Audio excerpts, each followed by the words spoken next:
opportunity to come speak to y'all today.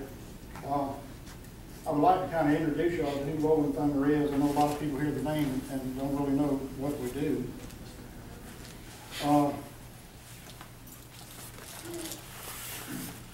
General George Washington in 1789 made the following statement: "The willingness with which our young people are likely to serve in any war, no matter how justified, shall be directly proportional as to how they perceive the veterans of earlier wars were treated and appreciated by their country." In 1987, a group of Vietnam veterans who had served honorably were deeply troubled by the neglect of attention given to those who didn't make it home alive or with their freedoms. At this time, there had been approximately 10,000 sightings of live Americans living in dismal captivity. These were generally ignored by the government and the mainstream press. Excuse me. In 1988, these men decided to have their rights and have their voices heard and demonstrated at the nation's capital. Their arrival would be announced by the noise of their motorcycles, not unlike the 1965 bombing campaign against North Vietnam, dubbed Operation Rolling Thunder. Hence, that little name and title would never be trademarked in 1990. The 1988 protest brought 2,500 motorcycles to protest and demand a full accounting of all our POWs and MIAs. That day, the foundation was laid for the current ride to the wall on Memorial Day. In 2009, we had in excess of 970,000 motorcycles and 1 million people in attendance. This is a protest, it is not a parade. We're wanting full accountability of all of our people. Rolling Thunder Incorporated is not a motorcycle club, although we do ride them. We have members who are state workers, retired school teachers, current teachers, past law enforcement, veterans, non-veterans. Some ride motorcycles, trikes, cars, trucks, antique vehicles, and at least one motor scooter. But these members all have something in common, and that is that every prisoner of war and missing in action has a right to be brought home.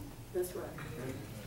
Rolling Thunder spends hundreds of thousands of dollars each year in financial aid for food, clothing to veterans and homeless vets, and veterans' families in need, and crisis centers, and toys for children. In 2007, Rolling Thunder Charities was established as a 501(c) tax-exempt nonprofit organization which enables individuals and corporations to receive tax donations for funds donated to Rolling Thunder. No officers of Rolling Thunder receive any compensation. We all donate our time. 100% of donations go directly to veterans. Rolling Thunder Inc. and sponsors search missions in the Southeast Asia for POWs and MIAs and remains of those killed in action. Last year, with just over $500,000, we donated to the Joint POW-MIA Accounting Committee, which is known as JPAC. JPAC has the largest DNA forensics lab in the world. They're in Florida, in Hawaii, responsible for uncovering the crash site of Thomas Wright Jr. Rolling Thunder Inc. members of local VA hospitals nationwide log in thousands of hours. Members visit and provide moral support to nursing home veterans and patients suffering from post-traumatic stress disorder. Rolling Thunder is involved in legislation. We have had a number of pieces of legislation passed to help veterans in their activities. Currently, we are trying to push through House Resolution 111, which we've been trying to do since 2007. This would establish a select committee on POW-MIA affairs, which would do away with the numerous committees and subcommittees and joint committees of POW-MIA activities. This committee would be conduct a full investigation of all unresolved matters related to any United States POW-MIA unaccounted for from the Iraqi War, Afghanistan, the Gulf War, Vietnam, the Korean War, Cold War, and World War II.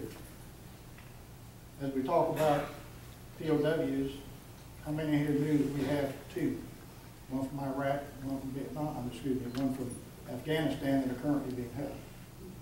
Sergeant Boyd Bergdahl from Idaho was captured in Afghanistan in June of 2009.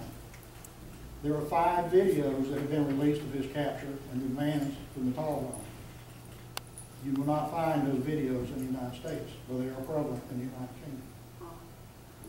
They are demanding $1 million in the release of Afia Sadiqis, who was a Pakistani scientist convicted for trying to kill American soldiers in Afghanistan. Ahmed Al-Tali was captured in October 2006 in Iraqi, and the ransom is $250,000. We do not hear from those. Currently, we have 83,500 listed as POW MIA. Rolling Thunder wants these people returned home. That's right.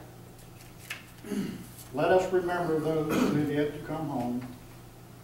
Let us honor them, not just on the 3rd Friday of September, which is National POW Recognition Day, but every day. As Calvin Coolidge stated, a nation which forgets its defenders will be itself forgotten.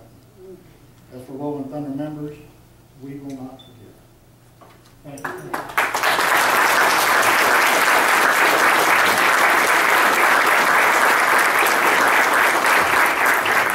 A lot of people may have seen this and didn't know what it was. There it is. We've asked council to fly this at the county courthouse so that people, when they go by, you know, our mission is to educate people. In order to educate, you've got to be aware of something.